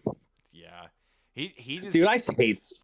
I hate so much that Henry retired. Like I I was so mad. know. And then came back, and it's like, dude, like Yeah, it's like you should have just stayed in your prime if you knew you were gonna come back at some point. Like you retired at the worst time. I mean, if he was on your GOAT list, I wouldn't, I don't know if that's a hot take or not, but Nah, I mean I have him like in a skill top wise, 10, maybe top 8. yeah. Just because I mean you have to throw in the fact that he's an Olympic gold medalist, a 2 division champ, and actually defended the belt. It wasn't like he just won it like Conor did, or Twice and never defended. yeah. I can't think of anyone else who actually did that because I think everyone else actually defended one of their belts that they won. Yeah, I'm blanking right now. But Oh, did you see that? Uh, there was a tweet about Marab is only going to be like the seventh or eighth fighter to potentially have three uh, title wins in a calendar year. that's crazy to me. Because like it was Marab's there, and then Pereira's there, and I think Mighty Mouse was on there. God, I can't find the tweet now. I think Tito was on there. Chuck might have been on there. Um, and dude, he's talking about fighting Jan after beating Corey. So, oh, here it is. Frank Shamrock, Tito Ortiz, Matt Hughes, Chuck Liddell, Demetrius Johnson, Kamaru Usman, Alex Pereira, and potentially Merab Davishvili. Huh. I miss the Yeah. Usman era so much, dude. Um. Well, why specifically? I'm just curious. His activity as a champ was like really entertaining, and then obviously I thought his fights were like really good for the most part. I think the only like boring championship fight that he had during his title reign was the Leon rematch, and then the Masvidal one fight. But I think like both Colby fights were like incredible. I thought the Masvidal knockout was insane. The Burns fight was really good. I mean, and even the performance he was having against Edwards in the rematch, I thought was like it was just impressively dominant. But I can respect. I don't hear a lot of people say that. I like Usman as long as you don't think he's better than GSP, we're good. no, I think GSP just is still like on that other level in terms of the striking. Like I understand that Usman like had more knockouts, I guess, but at the same time, it's like I wouldn't pick Usman in a striking match. Like I'd much rather pick Yeah, GSP and throw him in there. he actually Usman has one of my favorite knockouts ever. It was which card was it? Can't remember now. Uh, That Masvidal one was insane. dude, God Masvidal, that What guy. a guy. I He was really cool for like a year, and then just like I was actually talking about that because I don't know if you saw he wants to fight yeah. Leon at the White House. We can talk about that here in a sec. Oh my god. That's just she's like that drives me crazy. Um, Real quick for main event, Uncle Live and Pereira. Um, I got to go Uncle Live just because of the just takedown threat. I just think I was rewatching the first fight again, and for one, I do think that Alex did not look 100%, but I do think at the same time that was because of the front kicks that Uncle Live was landing. That was like taking a lot of out of Pereira. It looked like, and then as well with like the whole grappling clinch exchanges. And then clinch work from Ankalaev was honestly really impressive looking back at that. I think he was picking his shots really well, and Pereira was just having to worry about not getting taken down the whole time compared to trying to get some stuff off. So I think it'll be another Ankalaev decision, but it's possible Pereira just catches his ass. Who knows? he does have the touch of death. You've got some really good analysis there. I'm actually a giant nerd for like really good clinch work. And funny enough, Leon Edwards is like one of my favorite fighters just because of how good he is in the clinch. Yeah, that's fair. But I the so to build off what you said, yeah, my thing with Pereira is just the whole time he looked lost. Yeah, He just had no answer. He wasn't offensive. He wouldn't throw. And it's like, in the times he would throw, he was countered and he was hurt. And the thing about Ankalaev is his resume's not great, but like he's an elite fighter and like he's technically sound and I wouldn't say he's risk averse, but you're just not going to catch him. And I know Paul Craig did obviously, but yeah, I've got to go with Ankalaev here as much as I hate to agree with you because I'm a huge Pereira fan, Shama. Um, yeah, I don't know. I don't see like what is Alex really gonna do different in a second fight? Like, is he gonna throw a leg kick? And like the thing is, like he actually gonna throw? yeah. Like I see. Like that was the thing. Looking back at that fight, it was just like, dude, like you had. The one thing too is that his feints just like weren't doing shit against Ankalaev. Like Ankalaev was just kind of waiting for like a real thing to be thrown every single time. And I mean that guy's striking is just super underrated, especially after looking at that it fight. But it really it really is. He's actually he's fucking elite. Like he's he's a dude, and like you look at his resume and you see Johnny Walker and Anthony Smith and Rakic, and you're like, this fucking guy, yeah. But I mean, which is he was beating the shit out of all those guys. I mean, I think the only time that he was in trouble was against Jan, and and yeah, I mean that was dude, close. people hated that fight. Yeah, that was well. Okay, so My well, I guess speaking of that fight though, like I was watching the Pereira and Ankalaev one fight, and Pereira like I guess thought of that fight or something in the fourth or fifth round, and was trying to do I guess like shin to shin kicks, but he was kicking it like he normally does, like with his toe or foot or however he does it.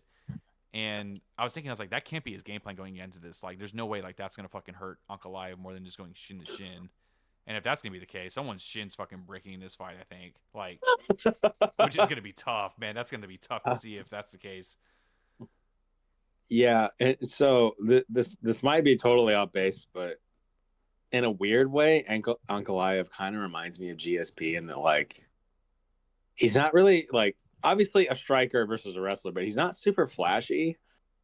But by the end of the fight, it's like you've lost like 23 out of 25 minutes, and you're just kind of like, how do we get here? Yeah, Um, yeah, and Alex just and like I don't think Alex has bad grappling because like I know people like to say like, oh, Alex had cherry picked opponents, but then it's like he's knocked out like fucking everybody, and like Jan couldn't do much in the wrestling department, you know?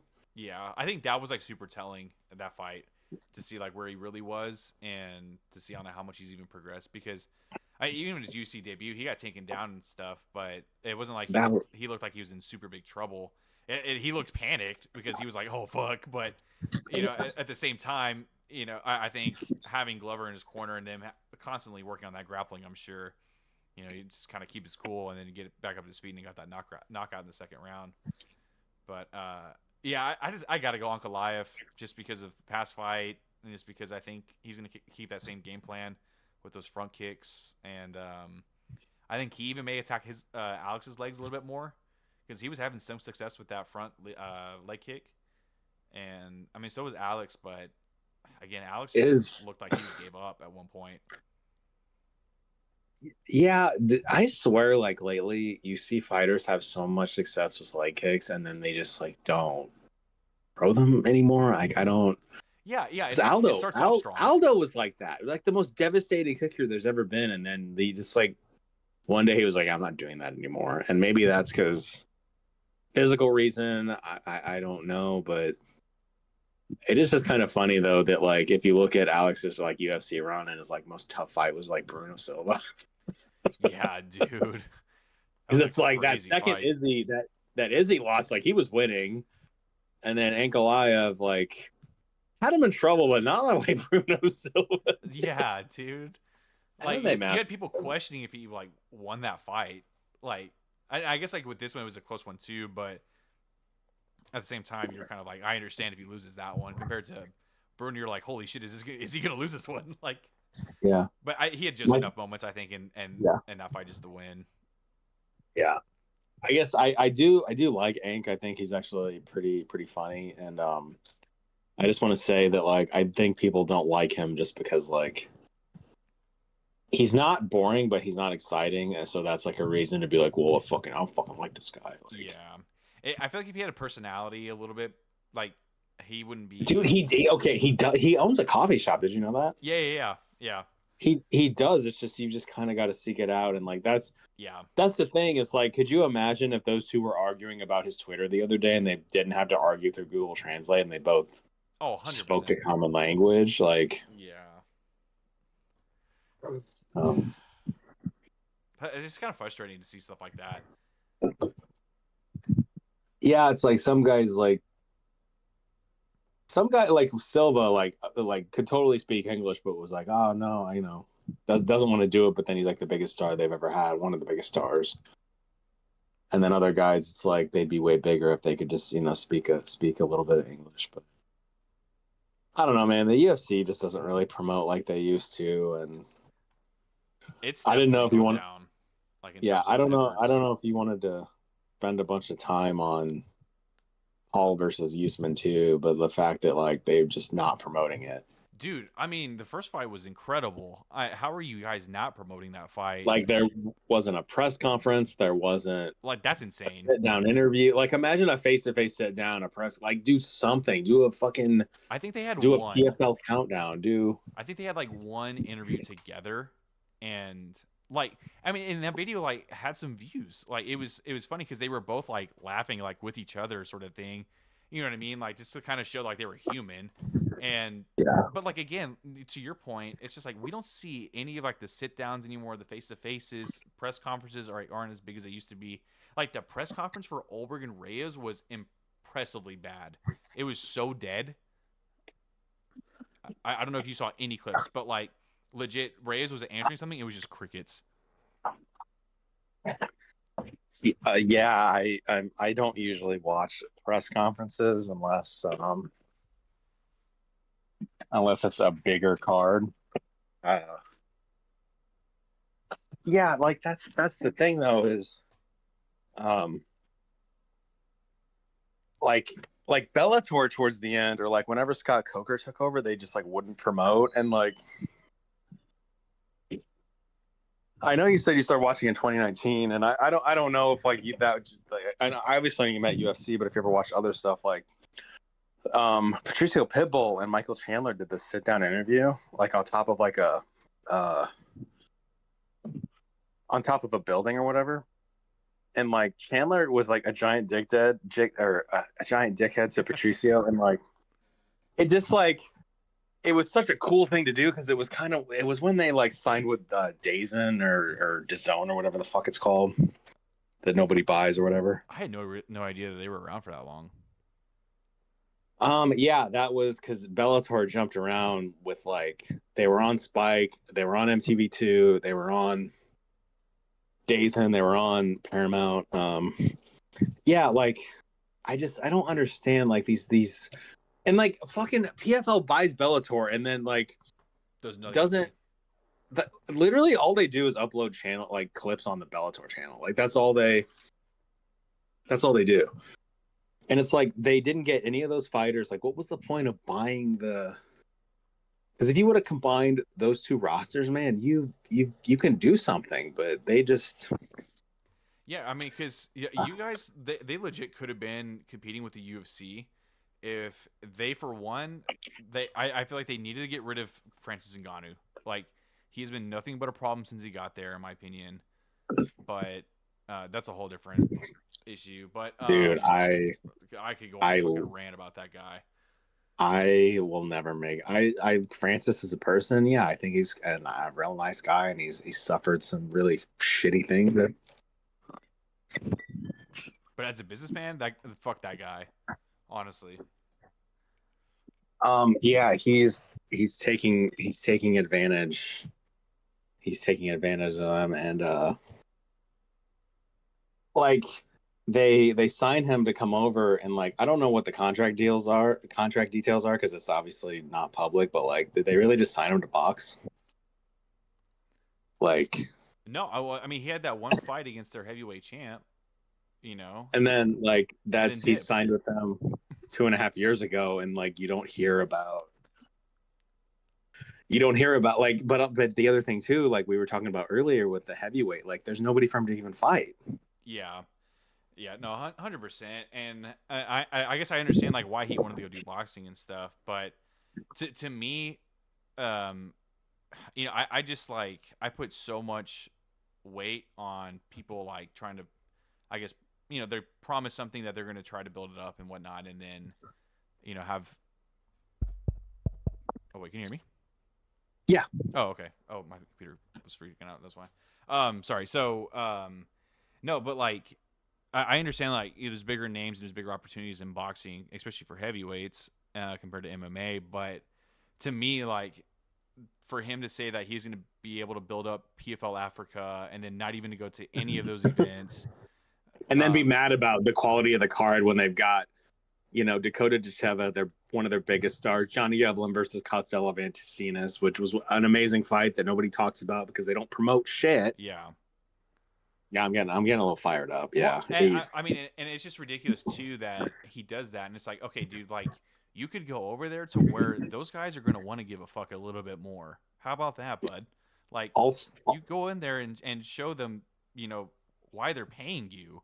Like, they're legit just paying you at this point just to fucking say that you're part of the PFL. That's it. That's yeah, it. he's the lunar. He's the chairman of PFL Africa. He's the chairman I, of just sitting around I just don't get it. and like that quote about like, oh, I thought they were going to build the card up more, and it's like that. Like I said, they had Cheva, they had Johnny Eblin, and like obviously, I don't know about all the African MMA talent, but you would imagine that PFL did a pretty decent job building up the card. And it's like to just complain about it. It's like, yeah, Francis, you could have fought on that card too.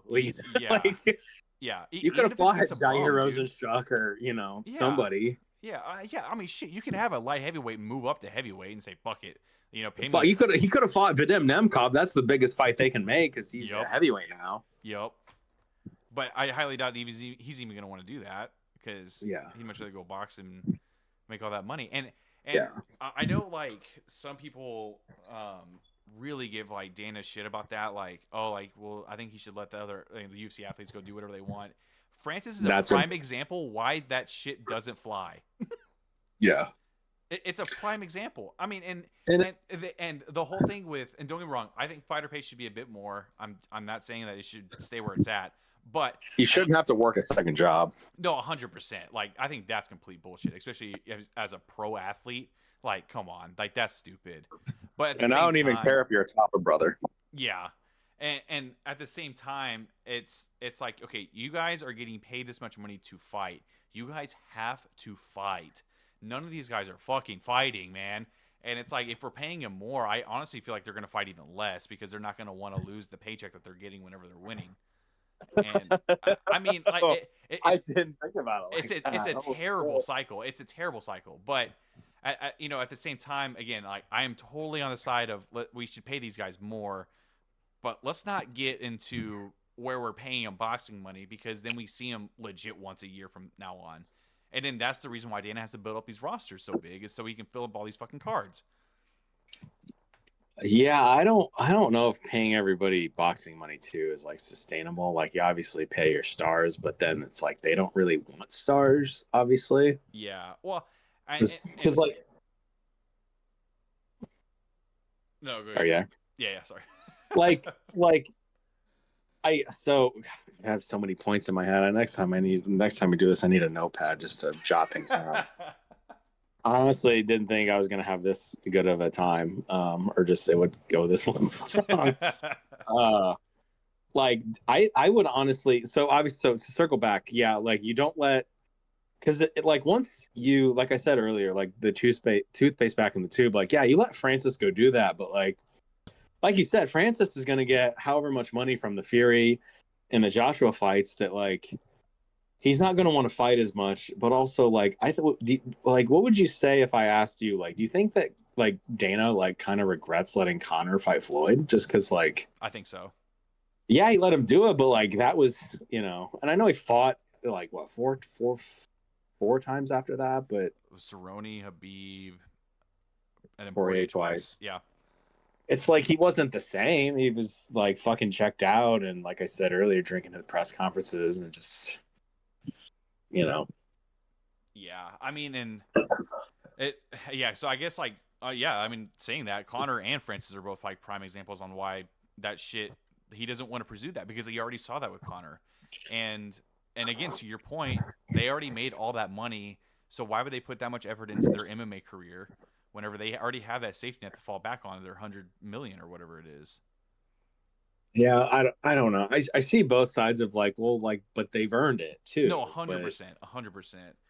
But yeah, and I think okay. So the problem with the whole they earned it thing is that then you have guys like, in my opinion, I like Dustin for the most part, but you have guys like him saying the things that he says, like with, oh, well, I only want to be a pay per view main event from now on because of who I've beaten and blah blah blah. And it's like, I you said Justin like in Justin no, Gaethje or Dustin Poirier. Dustin? Okay. Well, if anybody's earned Even it. Gaethje, even Gaethje. No, I understand like Poirier is like definitely like probably like one of the few that I would get pushback on in terms of that. But to me, like I feel like those numbers like have to speak for themselves. And he was, Yeah. in my opinion, never. I didn't think that big of a pay per view star unless he had someone else on the Well, other side that was going to make it a big fight. I I agree with you, but at the same time, like pay-per-view numbers are private now too, so it's Oh not yeah, like yeah, yeah, yeah. That's true. That's we true. really even know anymore, but which kind of sucks. But and Yeah. now there's no pay-per-view at all, so Yeah, 100%. Which again, that's going to be really interesting to see on how they're even going to structure the fighter pay from now on, if that's the case. it's probably not gonna go No, up.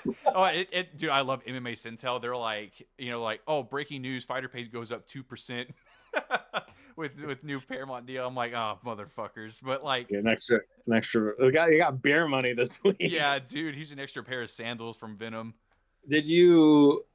It wasn't a whole video, but I had a snippet of they asked Dana White about fighter pay. He's like, it's gonna be good. And it's like, Yeah, what the fuck does that even mean? Like, okay, it's yeah. not gonna change. Oh yeah, we got $55,000 fight of the night bonuses. They went up 5,000. Yeah, it's stuff like that. I'm just kind of like, where's the money going towards? And my theory is that a lot of the money is going towards their performance institutes, and I get that. Like, you guys want to build globally that way, which is great. I think that's a great way to get new fighters into the MMA world and actually pursue that as a profession. But at the same time, I think you guys need to be investing in the home and kind of figuring the problems there first, and then maybe expanding a little bit easier that way. Because even with the whole thing at UFC Australia, like this past weekend, what's his face was answering questions instead of Dana or any of the other big guys, and they were like, yeah, we're really trying to like target this market, like we believe in this market and stuff like that, blah blah blah. But then they have that card, which isn't very good, isn't very name heavy, and it starts at 7 a.m. their time, and they're doing it in a very expensive spot in the country, and tickets are expensive. It's like, get the fuck out of here. You guys don't give a shit about the market. Yeah, I think what is that dude's name? David Shaw or something like I don't know. that. Something like that. Yeah, so um I remember a while back, like that same dude was talking, and like you haven't watched as long as me. Um, I not have that gone that back and really watched a matters, lot of but stuff. like, dude, back. What's that? I said I have gone back and watched a lot of stuff, so Yeah. I do like So, kind of know the history of some stuff. like they were asking about like, well, if you go to like a certain place, are you going to headline with like a fighter from the region? And he's like, no, why would we do that? But like What? back in the day, like, oh, if we go to England, Bisbing's headlining, Yeah, like that makes sense. or if we go to Canada, GSP's headlining. Um, I Yeah, it's like they want to build up a market, but then it like I don't know if you saw the tickets were doing so poorly that some of the tickets were like $50 a piece because nobody wanted to go because Exactly. like the main event is great, but then like a Jimmy Crute co-main, like dude, I'm not even trying to hate on Jimmy Crute, but like should not be at the co-main of any fight night ever. Yeah. Like, Yeah. and it's like and this card and that card wasn't even one of those cards where like as a I hate, like I know I brought it up a lot, casual hardcore, not going to do that, but like as somebody that actually watches the cards, like there wasn't even like stuff to pick out where like, okay, this is a good fight, this is a good fight. It's like, no, I'm like, it's just not. I mean, I was like kind of hyping up that card because I thought some of those fights would deliver a bit more than they did. And again, I think it just goes back to them not really caring about the matchups as much as they used to. And oh, and again, like it's just like, why would you guys build such a shit card for the audience you guys are going after? Like, build it up, bro. Like, what are y'all doing, man? And then like this whole thing with having 3 or 4 fights constantly pull out of every card, that has to stop. So like something is going on to where y'all know something ahead of time and are just waiting last minute for whatever reason. Like I don't know. Like that just doesn't make any sense to me why all these fights are pulling out as often as they do. I know it's not their fault, but I don't know. I understand what you're saying. I feel like that's always been a thing. It's just I don't know.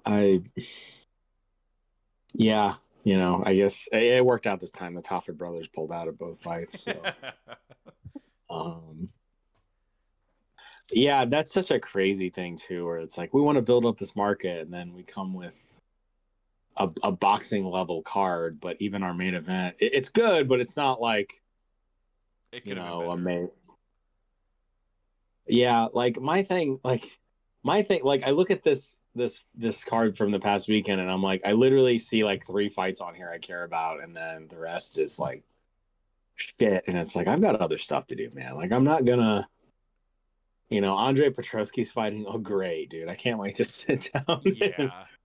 And like I told you before, like there was a time when I would be pissed if I missed any fights on a 15, 12 fight card, and now it's like there's a lot of people not even worth knowing. So, Yeah, because they'll be gone in the UFC within 2 or 3 fights, anyways.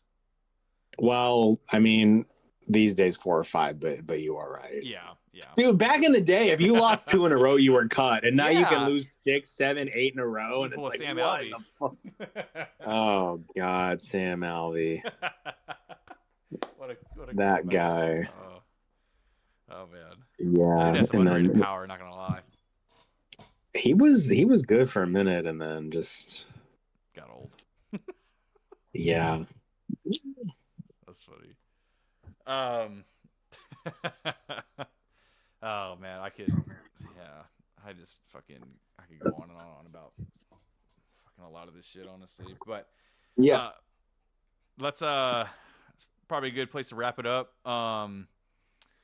Anything else you wanna add before we end it tonight? Only thing I've got is watch the PFL card. It's October 3rd. Watch. It's a Friday. Okay, yeah. Watch Usman versus Paul Hughes too. 100%. Sergio Pettis. Sergio Pettis is going to be fighting Magomed Magomedov, and then Corey Anderson is defending against a name I can't pronounce, but I know who the fighter is. Dude, um, about time Corey's fighting. yeah, I do. They're like, okay, sidebar on all that Bellator stuff we were talking about earlier. Like the fact that all those Bellator fighters they acquired were like, yeah, can we fight? And they're like, no. Yeah. Yeah, like that's insane to me. Like you guys are again, like they could have been competing with the UFC if they just cut all their low level guys, kept all the high level guys, used all the money towards them and put them on super cards. You guys could have fucking competed, I swear. But instead you guys want to fucking have these dumbass tournaments that aren't really doing anything for your brand at this point because Yeah, they've really got to get away from that. I mean Like you can still do that, but you've really got to get away from that. Is I feel like the whole thing with from them going to $1 million to $500,000, that was the trouble sign right there, in my opinion. yeah, just it's less money and it's less prestige, and I mean 500,000 is nothing to scoff at, but like you No, said, for it's not a sure. million. It's not a million. I mean, Well, especially after taxes. I mean that, and like that's gotta get so confusing for like a lot of those champs to where they're like, okay, like I want a tournament now, I have to defend this, but then I have to get ready for the next The, tournament next year as the well. yeah Like, the problem is like they have the like it's not like a when you see UFC it's UFC, whereas like they have like the regular PFL cards, and then they have Champion Series cards, and then like I was talking about, I did a piece, something related to PFL video the other day. I can't remember what it was. Something about like Dakota Decheva is a champion, a tournament champion, but not an actual champion. So she's going to be fighting for the regular title. Or no, Chris Cyborg is a. I don't even fucking remember now. That's how fucking yeah, retarded dude. See, like or even stupid. trying to follow that, like, because I know all the names you're talking about, but the problem is again, like to your point, like okay, they're uh tournament champ and then but not a regular champ, but at the same time like they can fight for a regular championship. Like how the fuck? So Yeah. like, what happens if they win it? Then they have to give up their tournament championship? Like what the fuck? I guess I guess I Like guess that's just for that season. Anyway, didn't mean to say the R word a minute ago. Didn't mean to slur. oh So no, don't good. don't cancel me. Uh, it's just it's so convoluted that like that's why Bellator eventually like in the early days. I don't know if you were familiar with that, but they were all about tournaments, and it was Yeah. Dude, Bellator in the early days was just so stacked with talent. Um, I don't know. I guess I'm not smart enough or cool enough to make a video like that. Maybe that's the talent pool in general has gotten worse. I don't know because like For MMA or just PFL? just MMA like because I remember like Bellator like they didn't have the higher weight classes, but like the lower like bantamweight, featherweight, lightweight, welterweight, dude. Like it was like because I would watch on MTV too. Like every Friday they would have a tournament. It was stacked, bro. Like you had Joe Warren, you had Carl Amasu, you had Brian Rogers, you had Eddie Alvarez, Shinya Oki, yeah, Michael Chandler, or Michael Chandler. God, I fucking hate that guy. Um, anyway, I don't want to get too off the rails. Yeah, yeah. To wrap it up, Gene Rogers CFE on YouTube and TikTok, and had a really good time, and hopefully we get to do it again soon. Yeah, man. No, I again, I appreciate you you being the content creator you are. There's definitely not a lot of you like that out there, and I appreciate you taking the time to join me tonight. Devin, unfortunately, is not unfortunately. I should say unfortunately. Well, I mean, he's unfortunately not here tonight, obviously, but he is celebrating his daughter's first birthday. So, big shout out to her. Happy birthday! Which is very cool. And Yep, happy birthday. yeah. So, but other than that, this has been another great episode of MMA on the Moon. And Gene, again, I appreciate your time and thanks for joining myself. And we definitely hope to have you on here again sometime soon. Yeah, I appreciate the opportunity. I had a really great time, and like you said, I hope we get to do it again soon. All right. Well, everyone have a good one. We'll see you in the next one.